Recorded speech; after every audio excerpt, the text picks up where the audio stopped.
కేసులు లేవు. సిఏ బాగా వేధిస్తూ ఉన్నాడు. నేను 4-3 సార్లు తీసుకొచ్చాను అతన్ని. ఇప్పుడు కూడా కేసు కట్టలేదు. మీకు తెలియదేం కాదు. 2019లో తమరికి సపోర్ట్ చేశాను, మొన్న కూటమికి చేశాను. వాళ్ళు ఇంతవరకు స్పందించకపోవడం కూడా అత్యంత దారుణం. అసలు అది నా బిడ్డ బలవన్మరణానికి పాల్పడటానికి సిఐ నాగరాజు ఆయన సిబ్బంది ప్రధాన కారణం. దీనికి కేవలం పోలీసులు పొద్దాకు వచ్చి వేధించడం వల్ల అయితే చనిపోయాడు అనుకున్నారు, కానీ దీని వెనకాల వాళ్ళు అతనికి ఇష్టం లేని పనులన్నీ చేయిస్తున్నారు. ఇది రౌడీ షీటర్స్ని పట్టుకురమ్మని, వాళ్ళ అడ్రస్లు ఇవ్వమని, ఇంకా రకరకాలుగా వాళ్ళ సొంత ప్రయోజనాలకు ఇష్టం వచ్చినట్టు వాడుకున్నారు. బూట్ షూ అక్కడ వేసి నువ్వు మాదిగొడియే కదా, నీకు కులవృత్తి ఉంది కదా, బూట్లు పాలిష్ చేయమని చెప్పటం, ఇదంతా వాళ్ళ సర్కిలే చెప్పారు నాకు. నేను చెప్పే మాటలు కూడా కాదు. ఆయన ఏదైతే వాంగ్మూలం ఇచ్చాడో, ఇది నేను మాదిగొడిగా పుట్టడమే తప్పైందని, ఎంత రోదన అనుభవించుంటే ఆ మాట అంటాడో నాకు తండ్రిగా నాకు అర్థమవుతుంది. తర్వాత అతని వల్లే హత్య నేరం కింద గురి కాబడ్డాడు. కాబట్టి ఈ 2 సెక్షన్స్ బలంగా వచ్చేలా కట్టాలని న్యాయం కోసం నిలబడే విషయంలో ఉన్నానన్న. పెద్దవారు మీరు ఇప్పటికి 3 సార్లు స్పందించారు నా బిడ్డ విషయంలో. మీరు సాయికృష్ణ దగ్గరికి వెళ్ళినప్పుడు మాట్లాడారు, నిన్న కూడా బాగా మాట్లాడారని. మీరు నా బిడ్డకి న్యాయం చేస్తారని ఒక నమ్మకం ఉంది. ప్రభుత్వం కదలకపోవడం కూడా ఒక బాధాకరంగా ఉంది. ఎందుకంటే నేను నీకు కానీ బాబు గారు కానీ నేను తెలియని కాదు, పట్టించుకోలేదు. ఏదేమైనా వాళ్ళని కేసు కట్టాలి, నా బిడ్డకి న్యాయం జరగాలి. ఈ కుటుంబం అంతా ఒక రకంగా చెప్పాలంటే మేము ఈ రోజుకి ఇక్కడే జీవిస్తున్నాం, ఎంత రాష్ట్ర నాయకుడైనా కూడా. కాబట్టి తమరు ఎంతవరకు మాకు న్యాయం చేయగలిగితే అంతవరకు చేయండి. నా బిడ్డ విషయంలో నేను కల్మషం లేకుండా నిలబడతాను. మీరు స్పందించినట్టుగా మన టీం మొత్తం కూడాను దాదాపుగా 10 రోజులు మట్టి ఇక్కడే ఉంటున్నారు. వైఎస్ఆర్సీపీ నాన్నగారు హయాంలో మేము ఆర్ట్ కాలేజీలో పెద్ద మీటింగ్ పెట్టాం, కేసు బాబు. తర్వాత మేము ఇప్పటికి కూడా మీరంటే మాకు గౌరవమే. ఏదో మన వర్గీకరణ విషయంలో కొంచెం నేను అట్లా వెళ్ళినా కూడా 2000 నేను వచ్చి కలిశాను. నేను 2019లో తమరికి నేను మద్దతు కూడా ఇచ్చానన్న. వాళ్ళకి కూడా మీరంటే మాకు మంచి అభిమానమే. అదే వర్గీకరణ విషయంలో కొంచెం మేము అట్లా వెళ్ళాం. ఏదేమైనా మేమంతా పేదరికంలో వాళ్ళకి ఇక్కడే జీవిస్తున్నాం, కాలవగడ. మేము డబ్బులకి కక్కుర్తి పాడలేదు. నా బిడ్డ కూడా అంటారు కానీ ఏదో తెలియని టైంలో పెట్టారు. 8 ఏళ్ళుగా అలాంటివి లేవు. పోలీసులు దీని వెనకాల పెద్ద పెద్దోళ్ళు ఉన్నారనేది నాకు అర్థమైంది. వాటిని దాటి మాట్లాడగలిగే శక్తి మీకు మాత్రమే ఉంది. మే 21న జరిగింది. ఇంతకుముందు 2-3 సార్లు సిఏ నాగరాజు కొడతాడానంటే నేను వెళ్ళి తీసుకొచ్చాను. ఏదో అల్లరి చిల్లరగా జరుగుతాయేమోలే అనుకున్న 2-3 సార్లు మల్లాది విష్ణు గారితో కూడా చెప్పి నేను ఆ రౌడీ షీట్ అనేది పక్కన పెట్టించాను. ఎటువంటి 12 ఏళ్ల కిందట ఉండేవి, 8 ఏళ్ళకి ఏమి లేవు. ఆ 4 ఏళ్లలో కొంచెం మార్పులు చేర్పులు చేసుకున్నాడు. 8 ఏళ్ళగా ట్యాక్సీ దొలుకొని బతుకుతున్నాడు. గవర్నమెంట్ నుంచి నేను తెచ్చిన కారు ఉంది, బ్రతుకుతున్నాడు. 40 సంవత్సరాలు. కొత్త కేసులు ఏం లేవు. 8 సంవత్సరాల నుంచి ట్యాక్సీ నడుపుకుంటున్నాడు. అసలు ఎటువంటి కేసులు లేవు. ముందు ఏదైనా ఉంటే చిన్న చిన్న కేసులు. పోలీసులు వచ్చి 21వ తారీఖు ఉదయం 10:30 గంటలకి ఆ పక్కన ఉంటుంది గది, వచ్చి క్రాంతి సిఐ నాగరాజు గారు పిలుస్తున్నారు, నువ్వు రావాలి అంటే అతను వాళ్ళని చూసి తలుపులు వేసుకొని నన్ను వస్తే చంపేస్తారని చెప్పాడు. నువ్వు వచ్చినా రాకపోయినా జరిగేది అది అని చెప్పేసి చాలా బలంగా వాళ్ళు చెప్పడంతో అతను పురుగుల మందు తెచ్చుకొని గుళికలు తెచ్చుకొని తాగాడు. తల్లి ఏడుస్తుంది, తలుపు తీయనానా అంటే 1 గంట తర్వాత ట్యాక్సీ సొంత ట్యాక్సీ గవర్నమెంట్ స్కీమ్లో తీసుకొని ట్యాక్సీ సొంతంగా నడుపుకుంటాను. ఇప్పుడు అది కూడా లేదు. ఏదైతేనేమి వీళ్ళ అమ్మెళ్ళి తలుపు తీనానని ఏడుస్తుంటే తలుపు తాగేసిన అతను మెల్లగా తీశాడు. తర్వాత హెల్ప్ హాస్పిటల్కి తీసుకెళ్ళాం, సాయంత్రం జనరల్ హాస్పిటల్కి తీసుకెళ్ళాం, చనిపోయాడు. కేవలం వాళ్ళు ఒత్తిడి వల్ల చనిపోయాడు. వేరే అతనికి ఏ రాజకీయాలు కూడా ఏమీ లేవు. ఒక తండ్రిగా నాకు ఇచ్చే గౌరవం నాకు ఇచ్చాడు. తను బతుకుతున్నాడు. వాళ్ళు ఇష్టం లేని పనులు చేయించడాన్ని తిరస్కరించాడు అతను దాదాపుగా ఏంటంటే రౌడీ షీటర్లను పట్టుకురమ్మంటే ఇతను ఎట్లా పట్టుకొస్తాడు, వాళ్ళ కుటుంబాలతో గొడవలు అవుతాయి కదా, కాబట్టి ఇట్లాంటి వాటికి పోవట్లేదు.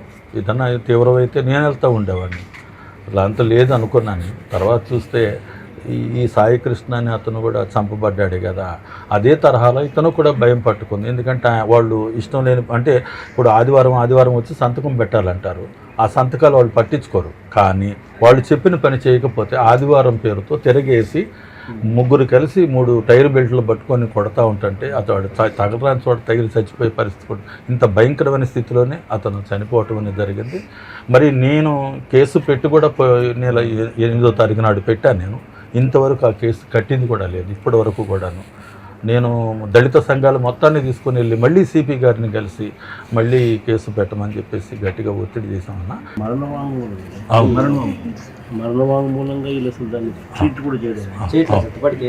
ఏసీపీ కూడా 8వ తారీఖు అందించిన కంప్లైంట్కి ఈ సెంటర్ నార్త్ ఏసీపీ కాబట్టి తీసుకున్నాను సార్. సపరేట్గా దీని మీద అసలు ఎవరు ఏం పట్టించుకోలేదు సార్. నా బిడ్డ 2 మాటలు చెప్పాడన్న, నేను మాదిగ కులంలో పుట్టడమేనా, నేను చేసిన తప్పని తమరినే ఉంటారు. రెండోది, నన్ను బలవన్మరణానికి పాల్పడటానికి సిఏ నాగరాజే ఈ ఆత్మహత్య చేసుకోవడానికి కారణం అని చెప్పారు. ఈ 2 కేసులు బలంగా కట్టాలి, సిబిఐ విచారణ జరగాలి.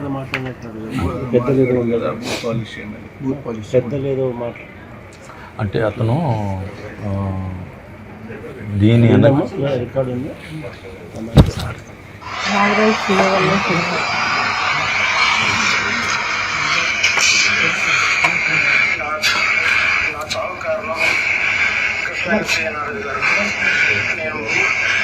నేను మాది పుట్టకపోవడం తప్పైపోయింది. నన్ను వేటాడి ఏడుస్తున్నారు. గత 3 నెలల నన్ను కొడుతూనే ఉన్నారు. నేను ఇంక బతకలేకపోతున్నాను. నా చావు కారణం కృష్ణాచార్య గారు. ఇంక బతకలేను.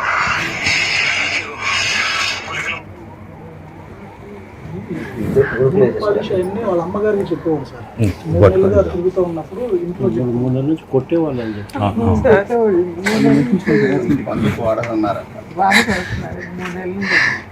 బాత్రూమ్ కడిగేయటం. ముగ్గురు పిల్లలు ఇస్తే బాబు కాలు కూడా పోలియో చిన్నప్పుడు పోలియో వచ్చింది సార్. ఇక్కడ పుండు పడింది, అట్లా 2 ఏళ్ళు పోయినాయి సార్. ఇప్పుడు ఇక్కడ పెంచు నాకు పడిపోయింది సార్ బాబుకి.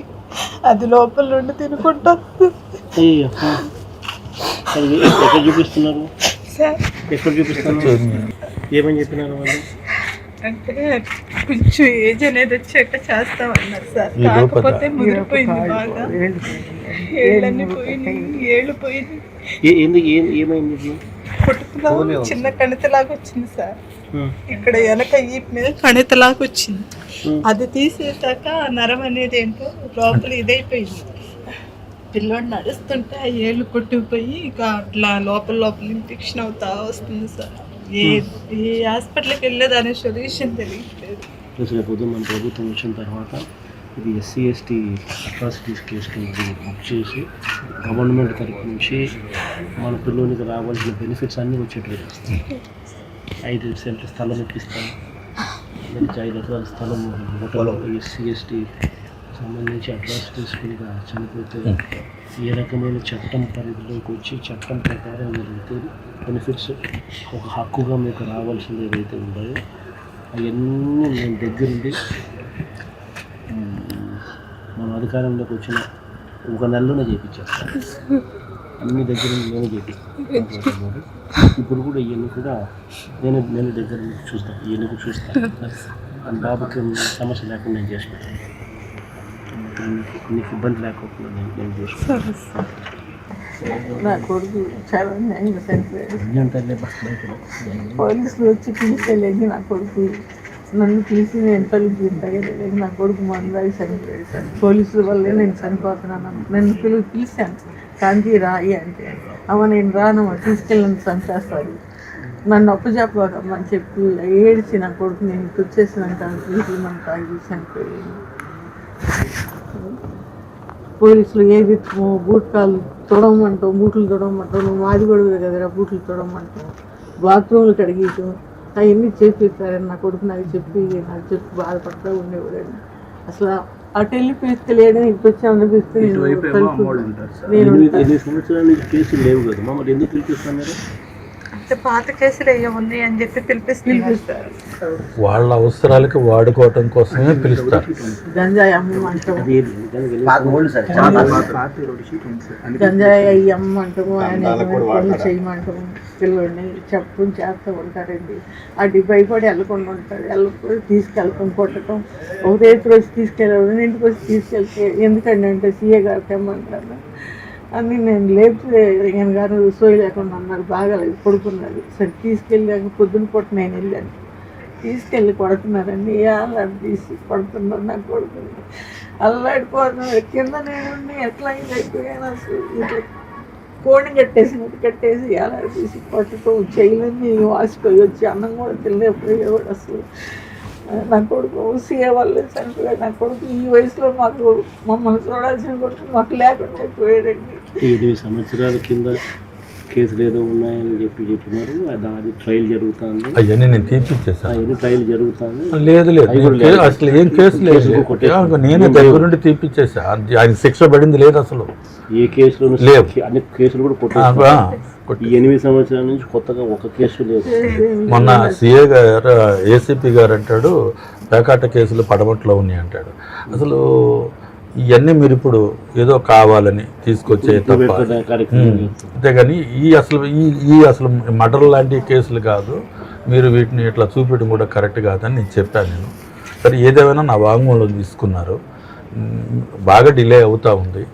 ఆ బిడ్డకి న్యాయం చేసే విషయంలో మీరు కొనుక్కుంటే ఎంతో కొంత న్యాయం జరుగుద్ది అనేది మాకున్న ఆశన. మీరు అన్నట్లుగా ఎస్సీ ఎస్టీ యాక్ట్ కట్టాలి, వాళ్ళు హత్యానేరం కింద కూడా కట్టాల్సింది. అంటే ఆ రోజు నుంచి ఈ రోజు వరకు ఏమైతే అసలు మనిషి కావట్లేదు. ఆ పిల్లల పరిస్థితి చూస్తే మా జీవితాలు అంతంత మాత్రమే. నేను ఆ ఉద్యమాల్లో తిరుగుతూనే ఉంటాను. పైనుంచి పిలిచేవాళ్ళండి, రాగాంధీ అంటే వెళ్ళనని సంబేస్తారమ్మని చెప్పి. నా కొడుకు మాకు లేకుండా అయిపోయాడండి, మమ్మల్ని బతికించాల్సిన కొడుకు లేకుండా అయిపోయాడు. ఒక్కడే కొడుకు, వీళ్ళిద్దరూ నాగరాజు వాళ్ళు చనిపోతున్నారని బాధలు చెప్పాడండి నాకు పిల్లడు. అసలు పోలీస్ స్టేషన్ నా కొడుకు చనిపోయాడండి. అసలు సీఏ నాగరాజు వాళ్ళు నా కొడుకు చనిపోయాడు. మీరు వచ్చారు, చాలా ఆనందం. మీరు వచ్చి సంతోషపెట్టారు మాకు. మీరే మాకు న్యాయం చేయండి. వచ్చారు